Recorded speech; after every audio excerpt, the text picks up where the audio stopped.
पंढरपूरच्या श्री विठ्ठल रुक्मिणी मंदिरामध्ये नवरात्रोत्सवाची जय्यत तयारी सुरू झाली आहे। नवरात्रोत्सवाच्या काळामध्ये रुक्मिणी आणि पांडुरंगाचं रूप या दागिन्यांनी खुलणार आहे।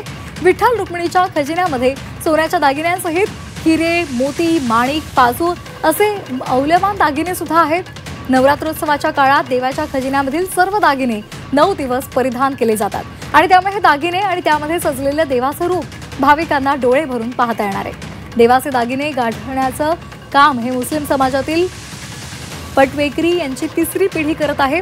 नवरात्रोत्सवाच्या काळामध्ये दिवसभर मंदिरामध्ये बसून प्रत्येक दागिना तपासून तो सैल झाला असेल तर त्याला पुन्हा एकदा गाठवणं अशी अनेक कामं सेवाभावी कामं म्हणून केली जात आहेत।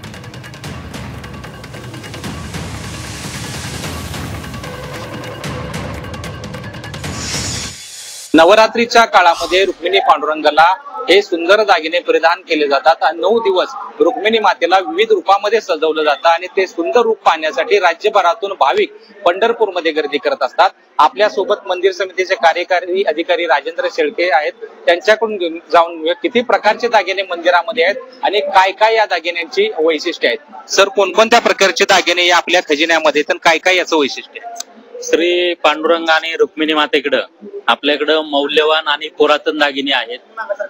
श्री विठ्ठलाकडं जवळपास 255 दागिने आणि रुक्मिणी मातेकडं 101 दागिने हे पुरातन आणि मौल्यवान आपल्याकडे अँटिक दागिने आहेत। तर याच्यामध्ये जुन्या काळातील जे राजे महाराजे आहेत त्याच्यामध्ये छत्रपती शिवाजी महाराज असतील, होळकर घराणं असेल, शिंदे घराणं असेल, यांनी अनेक दागिने पांडुरंगाचे आणि रुक्मिणी मातेच्या चरणी अर्पण केलेले आहेत। याच्यामध्ये बाजीराव कंठी असेल, शिंदे हार असेल, त्याचप्रमाणे कौस्तुभमणी हे खूप मौल्यवान असे हिरे, माणिक, मोत्यांचे दागिने आपल्याकडे आहेत। त्याचप्रमाणे सोन्यांचे दागिने सुद्धा आहेत।